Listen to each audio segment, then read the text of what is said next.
Good morning, everyone. It's early here on a Wednesday morning. It's my most free day and probably one of his busiest days before the rally ends tomorrow. But I'm here with Allen. I learned about AirSafe from my friend Rick Wright, The Right Life. He first put one on his trailer. He interviewed Allen last year at the rally. We met briefly at the rally last year, and he tried to get me turned on to this hitch at that time, and I was hard-headed and didn't want to listen. But back in the spring here, so March, April time frame, I was in Arizona. We connected again. I got a hitch on the truck, and now I've got about 8,000 miles with my new F350 pulling my 27-foot International Airstream.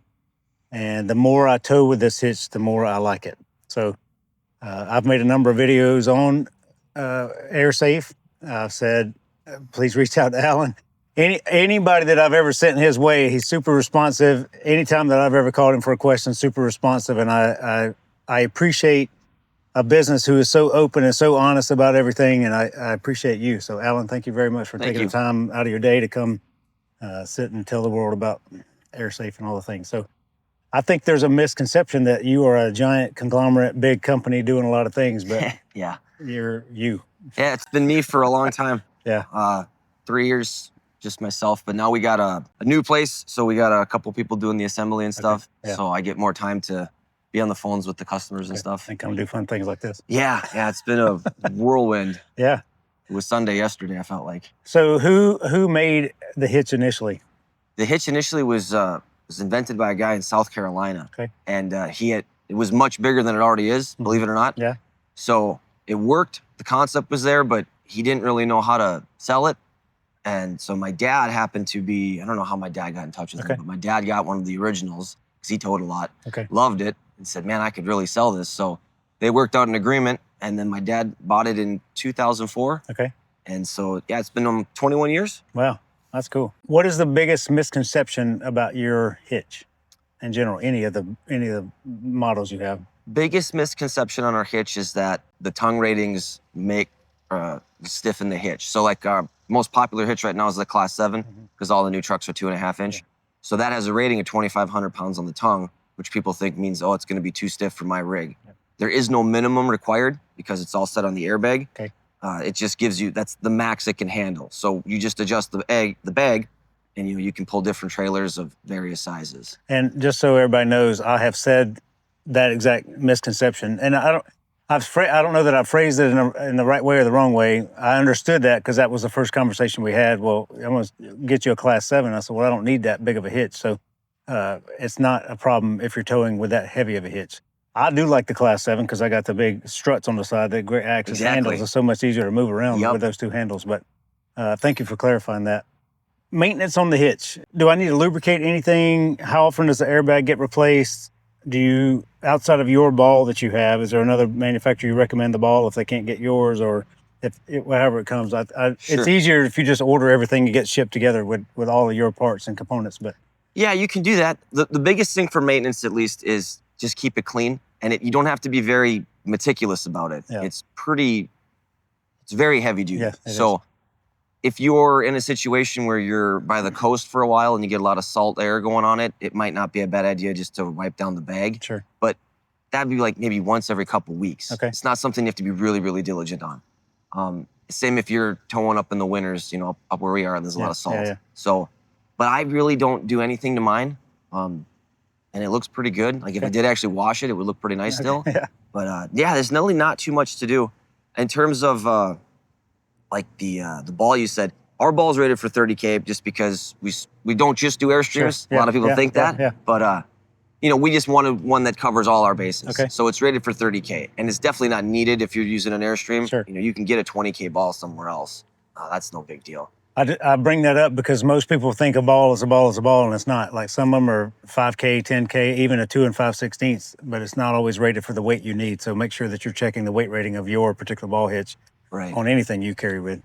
Yeah, I think the biggest Airstream is like just over 10,000 gross, so a 15 or 20 would be fine. Yeah. But yeah, and if you already have your own one, as long as it's got the right shank diameter. Correct. You definitely don't want any slop in the ball. No. I mean, then it's worth getting a new ball for sure. Replacement of the airbag, is that something you've seen? Yeah, so you should expect to get 6 to 8 years at least out of the bag. Okay. And proper maintenance, which, the cleanliness. Sure. And then common sense things. Don't leave it out in the desert pointing up in the sky. which we've had happen. Okay. So things like that. But otherwise, 6 to 8 years. And if you do have to replace it, it's very simple. There's 2 bolts on the top and 1 on the bottom. Okay. Just take those out, slide it out, put a new one in. Okay. And I send out instructions on how to replace it. You know, there's all kinds of different types of sealants for the valve. Mhm. We use a specific Loctite. It's 545. Okay. So it's a sealer, and that one you need to let cure for 24 hours. But Okay. if you're going to use some pipe tape or something like that, you can do that.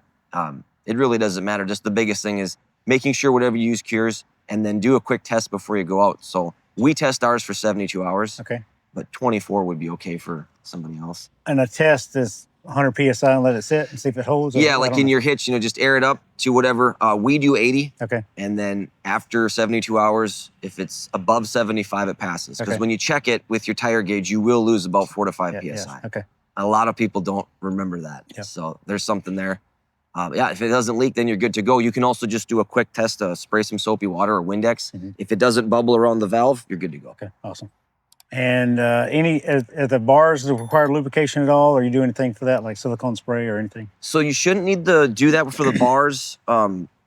Sometimes over time, if there's a lot of salt that builds up, those bars may get stuck. Okay. And you'll know right away because you'll try to drop your trailer and Yep. it won't move, or it'll kind of thunk. Okay. And that would usually be if it's like, 5, 6 years old. Then you can, it's called JB80. JB is like Johnson Brothers or something. And they just call it like oil 80. It's a penetrant of sorts. You can spray that around that bearing and wiggle it around, Okay. and it'll loosen it up. Okay. But that's pretty rare. Usually it's the guy that's using it a lot in the elements Okay. over winter. I've got the big tall plate now, or the big drop plate, whichever way you need to have it. Yep. Is 4 bolts in that fine, or do I need all 6 holes? Ideally 6. Okay. But given that it's used on an Airstream and the weights and stuff for yours, you're okay to do 4. But yeah, ideally we'd like to do 6. Being at the rally, you've been, you're in the booth all day long. What's the number one question you get? Well, the last couple of years is, do I need weight distribution? Every single time. Yeah. And I always tell them it's your decision. Okay. The biggest reason a lot of people are still using weight distribution now is because they already have the bracket, Yep. and they want to have that additional sway control if they need it. Sure. 3/4 tons, 1 tons, people that start with their blue ox or equalizer, after a couple trips, they'll say, hey, the hitch is working great. Then they take the bars off and they'll say, hey, the hitch did the same thing, which of course the hitch will do the same thing. It doesn't matter what's Yes, on the correct. back. It's just whether or not you feel sway. So what I tell people is if you already have it, there's no harm in keeping it, especially if you have like a 3/4 or 1 ton, because you have way more payload than you need. So the extra weight of your blue ox or whatever is not Really going to good. be an effect. Keep the bars in the truck bed if you want. So if you're going across, Kansas, Yep. and you get some crazy side winds, you can put them on for peace of mind. If you don't have weight distribution and you're brand new to this, I would say start with the ball, save Yeah. your money. Yeah. The newer trucks are having, anti-sway. The 2025 isn't up. I don't know if that's stock, but I know some of them have it. The Midnight Flamingo was advertising it. So there's all these other things now that are kind of helping. Yep. So it may not be needed. So first try it, and if you need it, then you just got to swap out our bracket. Okay. And that's really easy, and then you can spend the extra money. All of you have heard me say this 100 times. I don't have any type of weight distribution hitch with the current setup that I have. I did on my 30-foot for about a year, and then I didn't use it for the second year of owning that trailer.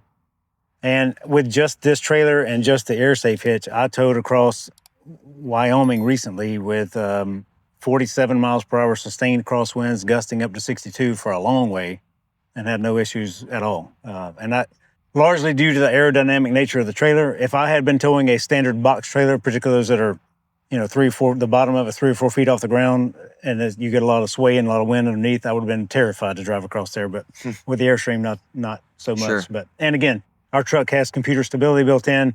And what he was talking about, some of the Airstreams, the new classics for sure have an anti-lock brake system that turns on for sway if you start having that issue. And a couple other models are starting to get that with Airstream, and that's really nice. But I'm a proponent of the hitch in general, and this is my analogy. So when you hit a bump and you pull that A-frame up or down, you create a shock wave in here, and the first point of friction it hits is right where the wall on the front wall touches the trailer, and that's where you get your quote unquote front end separation or vibrating of things, mostly right there. So anything I can do to mitigate that shock wave in that A-frame is something I love doing, and I want to. That's why I like this hitch so much. But your competitors out there, is it Shocker? Shocker and Gen Y. Shocker and Gen Y. I've never used either one of those. I don't know what they're all about. I've never tested them. I don't know how they're different or indifferent, or better or not. I don't have a clue, but I've always wanted to test them. I now have 3 friends who have dumped the Gen Y and gone with your hitch because of me.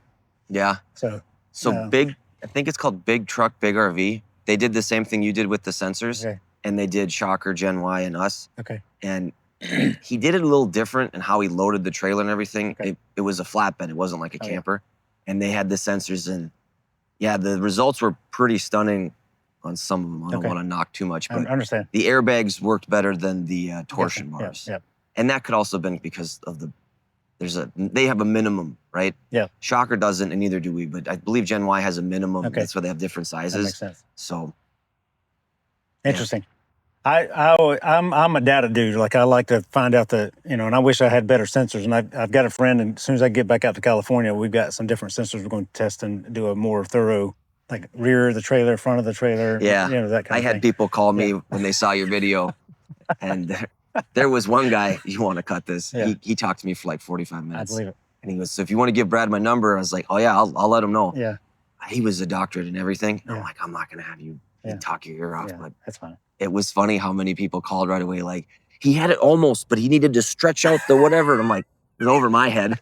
I don't know. I'm just a dumb, like, I can see lines on a graph. I know that when I hit a bump, it dropped them down. Right, So, yeah.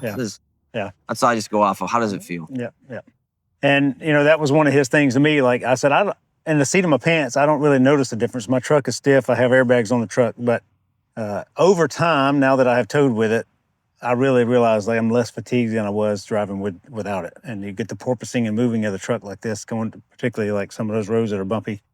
Yeah, that's the biggest thing if you have airbags in your truck, you don't have as much of a wow factor as someone who doesn't. Yeah. Because the truck airbag, they typically use it just to reduce squat, but it still does a little bit for you. It does. But your camper's not getting it. Yeah. So it's always nice for me when someone's got no airbags and they go, I feel every single bump. To me, it's a slam dunk, because as soon as they leave York, before they get onto the interstate, they'll already have felt it. Yeah.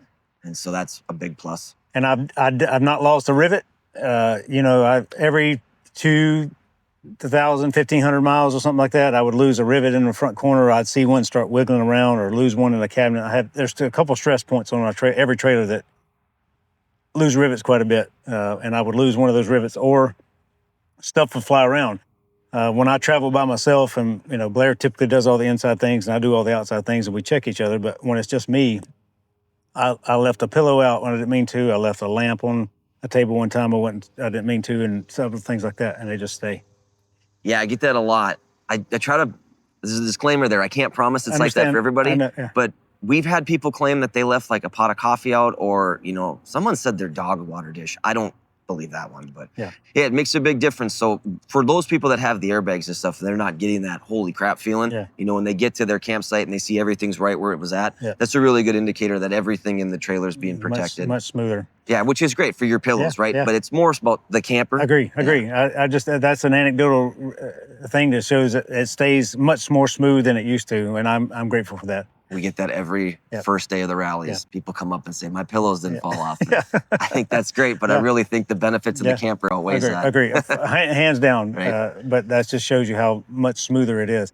And again, anecdotally from me, my trailer moves around, particularly in the rear end, more than it used to with a lift kit. Not because of the hitch, but because of lifting my trailer, it caused the back end of my trailer to move around a little more. So those cushions do move around more than they used to before I lifted it. But the hitch smooths that out too. So when I was just towing on a ball, after I lifted it, I noticed those big cushions back there moved around more. I changed the snap so it would be a little closer and a little tighter. Now that I have this hitch, those stay there kind of in place more than they used to, which I'm grateful. So that tells me my trailer is much more taken care of. Mm-hmm. And I haven't lost a rivet. Again, over 8,000 miles with this new hitch now, and I haven't lost a rivet. So. Yeah, we get a lot of people that'll, if they have signs of some type of damage and they can't get to their preferred dealer to get it repaired for, a lot of those guys are booked out like 8 months now. Yes. So they noticed it was getting a little worse every trip. And I've had a couple people that have at least called me back to let me know they put the hitch on and nothing changed until they got to the dealer. Yeah, good, so that's good. I can't promise it's not going to do anything. I understand. Right? You got to use it correctly. Because we'll have people that when we send the hitch out, it's got like 75 pounds of air in it. Yeah. Some guys will just drop it on the ball and start going. Never and change then it. they'll call me going, hey, this isn't doing a darn bit of good. And I'll say, what's your air at? Well, whatever you left it at. Well, that's not what you need. Most Airstreams are between 36 and 46, depending on size and what they've added. Yeah. But if you're going to run it at 75, you just paid a lot of money for a rigid hitch. Very much so. So then they drop it and they call back like, yeah, that's my bad. Yeah. It's in the manual, but nobody reads it. It totally depends on your, I'm the manual guy, but it totally depends on your hitch weight. Like my hitch weight when I first put that on was 1,100 pounds. Now my hitch weight's 1,000 pounds, so I had to adjust my PSI. But I go by measurement. It's like the 1 inch right there below the below the white disc. I go by measurement more than PSI. I have a little battery operated air pump. I screw it on, hit the button, mirror, it starts coming up. When it gets to the height, I stop it. That's the one thing I like, because you just need those silver bars level. In my opinion, level is perfect. Yes. So you can just eye it, because everybody says, well, what's my specific PSI? Well, everything's different. Yes. Every camper's different. So every time you travel, it's going to be a slightly different too. You just do the eye test. If it passes the eye test, no tire gauge is needed. Yes. You can check your PSI as often as you want, but just kind of set it and forget it. I love it. And then have you had anybody reach out to you from changing altitudes? Like I drove 10,000 feet down to the sea level. Any issues with that? So it will, altitude will affect the pressure in the bag just like temperature. Yeah. I got that in Rock Springs. This lady, Ann from Texas, that was the best question I've ever been asked. Yeah. It was funny because her husband really wanted it. Yeah. She was very blunt. She's like, I think this is overrated. Okay. And she asked me that question about the pressure. That's really interesting. And they got the hitch. I met him at Region 9's little rally in Bandera. Yeah. She's like, I really do. It was nice. I wish I could have had her before and after, but she was very nice about it. And she said when they went through the Colorado pass, forget what it's called, that the bag did go up a little bit, but the performance was pretty much the same. Because it's not drastic, it's a couple PSI. Yeah. Okay. Yeah, good. And anything the world needs to know that they don't know, or any other things you want to don't call me and ask this question, I'm going to answer it here kind of thing. Not that you won't answer the phone, but. Yeah, it's always the same questions. It's what size do I need? And then do I need weight distribution? But no, I think everything's, with all the new videos that you guys have been doing for us, which we really appreciate, you, Rick, Vinny. I think a lot of the general stuff is covered, and now at the show, it's kind of the same this is what I have. So for us, when people call us, because it's an Airstream, we need to know if it's lifted or not. Because that'll depend on the bracket if you want to tow on a ball. And then the type of weight distribution can matter, because Blue Ox, the ball is a little higher, so it actually has to be lower on the bracket. Okay. And then if you have it lifted, you should be good, if it's unlifted with a Blue Ox and a Dodge, we run into height issues. It's the only one. And the bumper. Yeah. And Dodge had changed their bumper a little bit. The end of the receiver's recessed underneath. Yeah. So that had happened all at once. So we quickly made that change. So if you are looking at a used one, which I've had a couple guys have, check before you purchase to make sure that it fits, because you don't want it to hit the bumper. Correct. If it's 1/8 of an inch away from your bumper, you're okay. Okay. The bag, they say, isn't supposed to expand, but I have noticed it will expand about a 1/16. Okay. So it's very, very marginal. So if it's touching, it's not good. It'll work, but it will prematurely wear the bag. Okay. And then otherwise, if you've got a 1/4 inch, you're more than enough. Great. And if you're putting on the ball, if you're a lifted Airstream, then our standard ball mount is always going to work. If it's unlifted, depending on the truck, we got to do a few quick measurements, and they can just call. Yeah. I'm lifted and I have 16-inch rims, so that's why I have that long shank now, because I couldn't get my trailer quite level, because if I put more pressure in it, it was all the way at the top. So to get the right ball height, I had to get the longer ball mount. And that's what I always want to say, I've got a 1997 Ford. I don't know all the makes and models, right? Yeah. I just know the Dodge sits higher than most. I know dualies sit lower than most. And Ford is really easy because their receiver sticks out past the bumper. Yes. Nice. I didn't realize Dodge had an issue till I was at Eric's house. And he's like, come look at this. That was the first guy, Yeah, I felt bad for him because he had talked to me a couple times and wasn't sure what he needed. And then he found a used one. He got a good deal on it. Yeah. And he called me a month later, hey, the bag's rubbing. I'm like, oh, no. I had no idea he bought it. So, but I think he already found a guy yesterday that took it. Oh, yeah, he did. Because I got to set up his bracket for him. He did, for sure. And were you able to find the transmission jack at a Harbor Freight? I haven't even, every time I get done, Harbor Freight's closed. Oh, okay. So, but I know it shows on their website they had one here in York. Yeah. So a lot of the questions, you know, if you're unable to deadlift 100 pounds of that hitch and pick it up and down, I get asked often, do you pull it out when you get to the campsite? Right. It depends. Sometimes yes, sometimes no. I do take my truck through a car wash, so sometimes car washes make me pull it off. I've also added the anti-rattle U-bolt that goes over the top and the plate on the bottom, so I don't have any rattling there. But I take it off if I'm going to be parked somewhere for weeks at a time. But if it's just a couple of days, I just leave the hitch on. And I just noticed last time my tailgate typically lowers slow, but one day it fell, and with it pumped up all the way to the top, my ball hit my camera, or my camera hit my ball. Oh, the ball's higher than the hitch? Yeah, just when the tailgate comes down. Yeah. So when I'm unhooked and I have to let the air out of it, so when I lower my tailgate, my camera, because the camera on the tailgate hits the ball. Okay, that's why it was level today. I saw that. So I take the air out of it when I get where I'm going, so when I lower my tailgate, my camera doesn't slam on the ball. That's pretty rare. Typically, it's Dodge, that bighorn comes like just a eighth of an inch away from the top of the valve stem. Well, again, I can normally just hit the button and the tailgate lowers slowly, but when I just put that new plate on there and the ball was raised up higher, I hit the button and it just opened and it slammed down, and I had to buy a new camera mount because it broke my camera mount and my tailgate. But it's no worries. It's not that big a deal to me to fix it, but you know, some people may not be comfortable doing those type things. Sure. So it's just, before you lower your tailgate and you've aired that thing up, make sure that your tailgate or camera's not going to hit the top of the ball when it's got air pressure in it. Right. So, yeah, when we're doing the installs and stuff here, I like to show people because they wonder about that. So I just put my hand underneath it. And when I'm loaded, that's another cool thing I love. I can open my tailgate loaded with my It's so funny. Airstream, the Airstream group loves that. Yeah. But when I tell it to other camping groups, they just don't seem to be bothered by it. They're like, well, what does it matter? Yeah. And I just found it so odd because everybody with an Airstream really loves that feature. Because you put in your first one, like, that's almost worth the hitch right there. Yeah. Which is funny. It's not, but I know, I get it. A lot of people think they need the extended one because they all call, like, I want to make sure my tailgate goes down. And it does. Some of them actually, without our hitch, still can do it. It's really close, but I think the difference is in the trailer. I keep my chocks and my power cord and all that stuff in the back of my truck, whereas many trailers, you keep it in a storage bin on the side of the trailer. But Airstreams don't always have outside storage to carry all those things. So it's nice when I get to the campsite, I can open my tailgate if I need to and grab chocks and power cord and things like that before I disconnect. Sure. Whereas other manufacturers, I've got a bin, typically a storage door I can put all that stuff in. And they don't need to get in the truck. Or if you got that slide out, you that can pull that out. Those are nice. I've seen a couple of them out here. I've never seen those before. I only made a few of them. Oh man, they look really slick though. Yeah, that's cool.